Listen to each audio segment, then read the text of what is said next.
Hi, this is Jeffrey Price. I'm here to show you how I made a kind of a fancy cutting board. Let's start off here, and I want to talk with you just a little bit about how to make some kind of a patterned cutting board. And let me show you this little PDF file that I have here. Let me share that with you.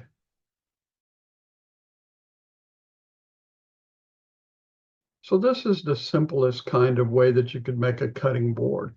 You glue strips, say walnut and maple or something like that, glue strips, and then you cut them at 90 degrees, and then you flip every other one over. And that gives you a checkerboard pattern. Now, if you were to do 8 um, rows this way and 8 rows this way, that would be a checkerboard or a chessboard where you have that put into that kind of a pattern.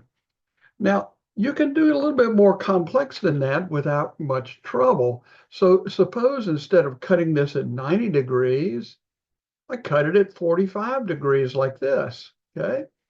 Then flip every other one and you get these diamond patterns, but also in a checkerboard kind of thing, arrangement. And so that's what I'm going to do today is something like that. But I'm not going to do 45. Let's look at 30 degrees. Here's 30 degrees. But now this one, see, this unit right here is not really a square that's been converted into a trapezoid. It's like a rectangle that's been converted into a trapezoid. So maybe you want that, maybe you don't. I don't particularly want that. What I want is for these to be the same length here and here. And so here, this is closer. You can see now this is closer in length of this distance to this distance. And then I could flip every other one over and do that.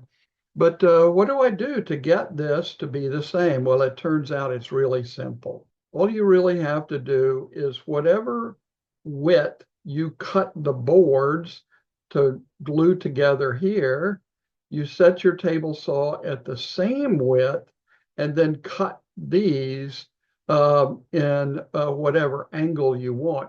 If you'll do that, if you'll set this distance to be the same as the distance that you cut from here to here. See that? See from here to here? Then you'll wind up with this side and this side being the same. And it's kind of a diamond pattern. Then flipping every other board over, you get this diamond pattern like in a checkerboard. So if you want to look at this, what you've got here is here's your trapezoid. And if I have both sides are the same, or all 4 sides are the same, and here's W, well, what is A? What is this new length based upon the W width that you cut the boards?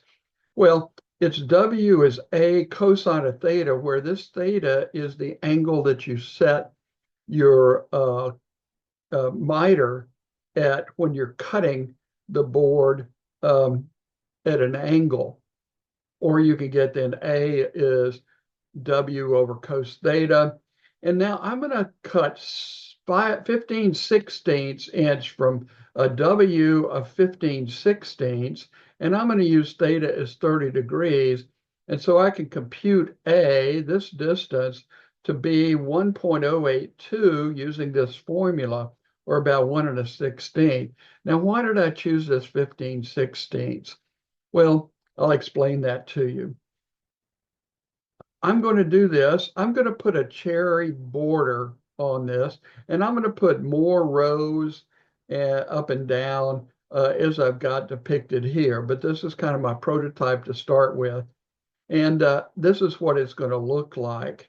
I don't have the cherry borders on these sides depicted, but this is what, if I do 30 degrees and A is the same all the way around, then I can get this kind of a pattern. And here now, let's see what this is. If I have 1, 2, 3, 4, 5, 6, 7, 8, 9, I've got 10 rows here. This is an extra 1/2 right here. So I've got 10.5 times A is about 11 3/8. So this is 11 3/8 inches, see, and I've got a planer that will take 12-inch wide board. So that's why I've limited myself to the 15/16 going from here to here in the row cutting, okay? 15/16 to make sure that I'll be able to get it through my planer. So let's head out to the shop and we'll get busy on some of this. Got my wood cut and laid out, and here's what it looks like now. Okay. I've got each of these, the maple and the walnut, are each 15/16 inch wide. Of course, all of these are planed.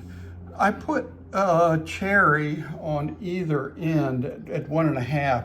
That gives me a little leeway to cut the thing down if I have any trouble. I have a little extra to work with. So that's why I've done that. Now here then also I am going to, I've drawn a 30-degree angle. This is 30 degrees here. 30-degree angle on each of the pieces of wood, and I'm going to line those up. Why? Because I don't want to throw away this triangle right here, okay? So I'll just cut off these ends and not throw away the big triangle there. Now let me show you one other thing that helps with gluing. If you'll notice, I have marked the end of each wood, each piece of wood, and I've marked it with a slanted angle, and I do that as if the table saw was slanted some. Now, table saw blade is not slanted. I've got it as close to 90 degrees as I can, but if I've got a tiny little error, a 1/10 of a degree or something, then these angles will all match up, provided that I have these marked in the same direction. And I'm marking it as if the table saw blade was tilted in the direction that mine naturally tilts. So a couple of little pointers there. We're going to get this glued up and I'll show you what it looks like when we're done. Okay, glue's dry. Let's see what it looks like when we get it out of here.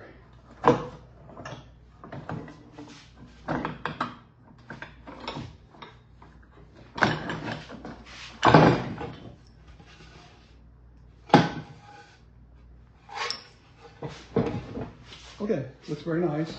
I'm gonna get it over, plane it just a little because we're gonna have to do a final planing once we do the next steps. So I've got this set at 30 degrees. See, I've got my mark all the way across there now, a new one going all the way across to make sure I get started in the right spot. And then I am going to cut that. Let's see what we can do.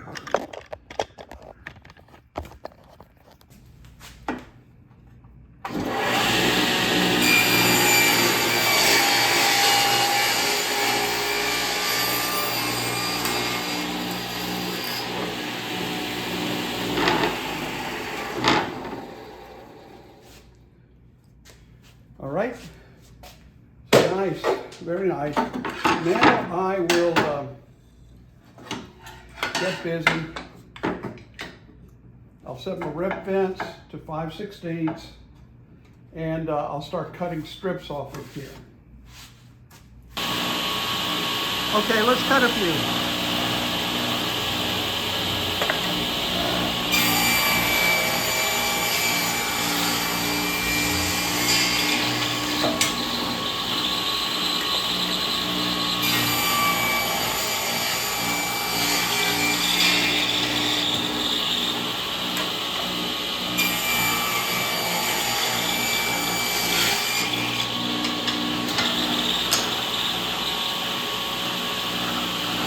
You know, basically this is how this thing came apart, right? I ripped it, each one like that. It's actually turned over, but it's the same. Now, what I did was I selected a few of these. I have about 3 left over from a 24-inch board.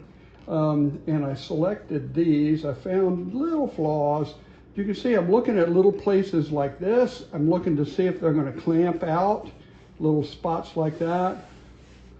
And this looks really good. Now, I also selected 15 inches. So when this is all done, it will be about 17 inches.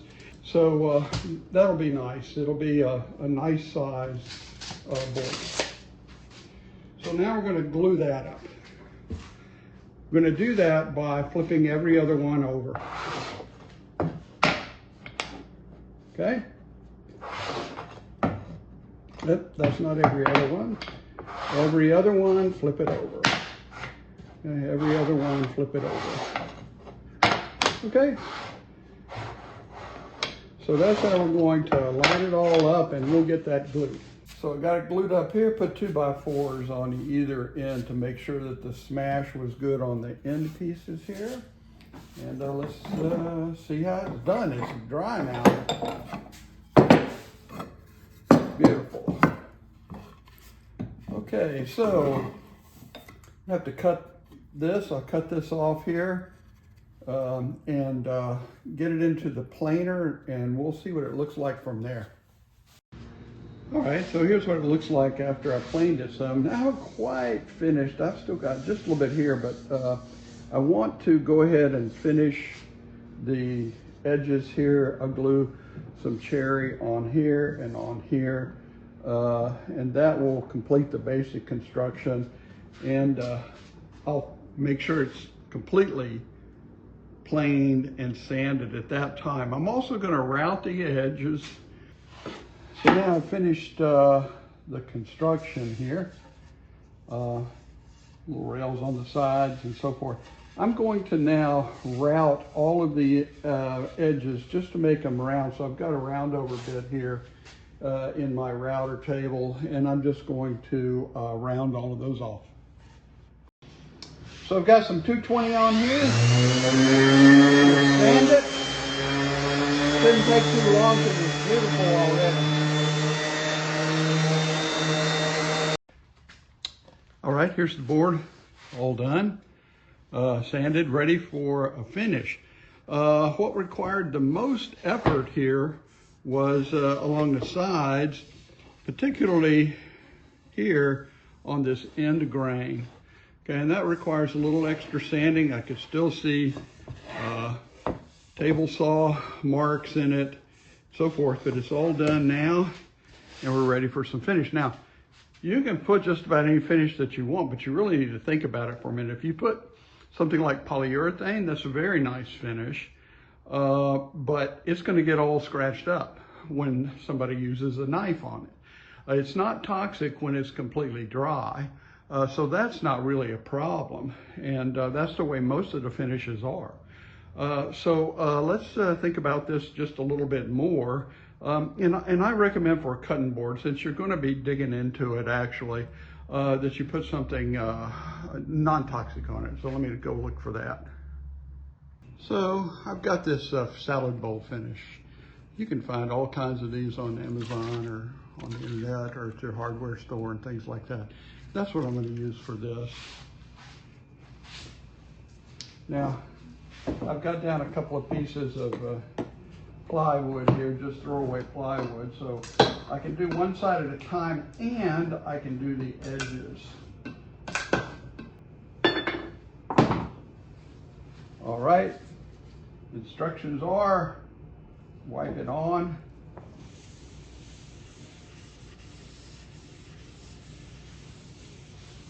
Does a great job, really. Just like pretty well all finishes, it brings out the grain, and it mostly soaks in. And